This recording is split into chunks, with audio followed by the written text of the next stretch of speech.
how a little bit of planning can go a long way at making good days better and ensuring that the bad days don't get worse. Hello, my name is Stephanie and welcome to Slow Roll, videos every Wednesday on chronic illness, disability, and the day-to-day. Today, I really wanted to spend some time talking about a concept that I've read a lot about in the recent months, something that I haven't personally tried myself, but I'm going to be putting into practice over the next couple months. We will be doing a review video after, in a few months' time, about how it's been going, what I've learned, and whether or not this coping strategy is actually something I fully recommend. But so far, all the research I've done, I've seen so many success stories with this coping strategy, and so I just didn't want to wait until I could do a full review on it to share it with you. The two-list coping strategy is quite simple, but in practice might be a little bit more challenging. The concept is to really spend some time planning so that your next good day and or bad day is better utilized, so that your energy, whatever that energy level is used for the things that you planned for and wanted to accomplish. The first concept is really quite simple. It's called the non-negotiables. Quite simple as far as description as well. The things that you just have to do every day, no matter what it is, good day or bad day. So this is something you'll see on both of your lists. It's the non-negotiable section. Things like brushing your teeth, showering, things of that nature. Now, for some people on bad days, showering is not even a non-negotiable. It's not for me. If I'm having a bad day, the chances of me getting in the shower and having a shower are probably like less than 5%. But for some people, having that shower is truly a mental health reset that they need to have even on a bad day so that they can keep going. So make that list. Drop the list of things that absolutely need to get done. Putting deodorant on, brushing your teeth, for instance, things like that. Things that if you don't do could result in really, really challenging behaviors in the long term. Especially if you've got a long stint of bad days, things like not brushing your teeth consistently could be very costly in the long run. One of the big things that I have on my non-negotiable list is water. Drinking water and staying hydrated, especially on bad days, will help make sure that your symptoms don't get worse. We've talked about this in the past, about how important hydration is, especially when you're having a flare. And so that is one of the things that I have on my non-negotiable list. The next component is a little bit more fluid. It's a section where you put 2 to 3 things max, if you have the energy for or are capable of doing, that it be on a bad day or a good day, that you will accomplish. Now, these tasks can be very different on your good and bad day lists. The bad day list, you will maybe have something like wash dishes or things of that nature. Whereas your good day list may be something like do an extra bit of cleaning or do something that you don't necessarily do all the time. The reason you want to make a good day list, and that's really what's critical about this 2-section strategy or this 2-list coping strategy, is to ensure that on good days you don't overdo it. For the most part, bad days, you're only going to do the absolutely necessary. The reason you make a list for bad days is because you have so much mental fog, or a lot of us do, I sure do.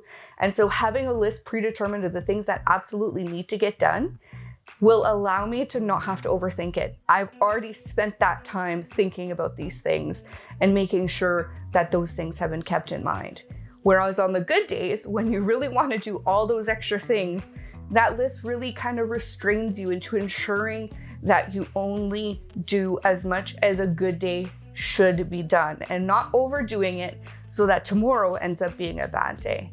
And that's really the key to this 2-step coping strategy. Now, here are a few things you'll want to keep in mind when planning and for the first time setting up these 2 lists. The first thing is keep compassion in mind. We need to spend more time being compassionate with ourselves, especially on bad days. And so if your bad day list seems short or, feels unproductive, That's normal. And honestly, that's not a bad thing. It just is what it is. And bad days need to be kept in mind and really have to be kept in a way that you hope that they don't snowball into worse days. And that's really the purpose of the good day, bad day strategy coping mechanism. Next thing is make it pretty. Make it pretty, decorate it. If you're not a designer, use a tool like Canva or some type of Pages or something like that, where you can draw it up, print it out. If you're a crafter, get crafty with it and really place it somewhere where you're gonna see it.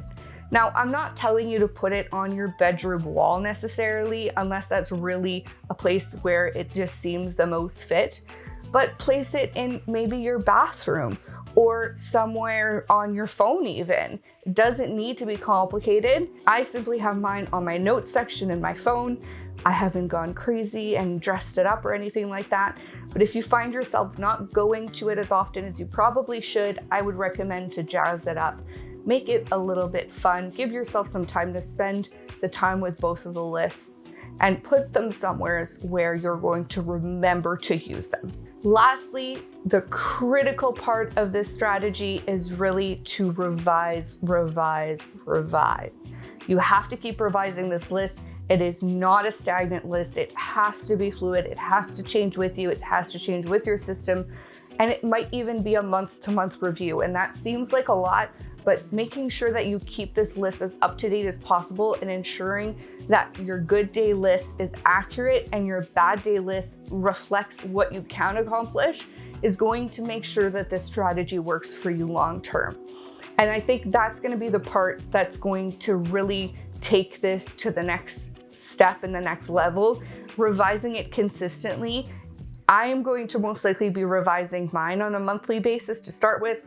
If I see that that's too much or too little, I will adapt accordingly and let you guys know in my socials. But for the time being, I will be reviewing mine once a month. So over the coming months, we are going to be posting on our social media, on our reels, on our stories, everywhere as we can to give you guys updates on how this coping strategy is going for me and really keeping those changes in mind. I even hope to share with you guys my list itself, and maybe if I decorate it or craft it up, if I have enough energy, then I will add that to it and show you guys what I did with my lists as well.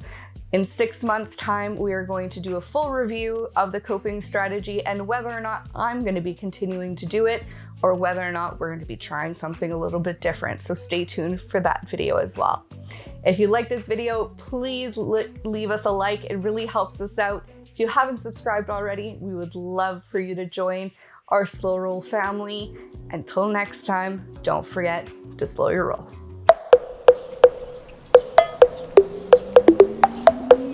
If you liked this video, we made another video very similar on coping strategies for bad days. I highly recommend you check it out for extra steps as you plan your lists.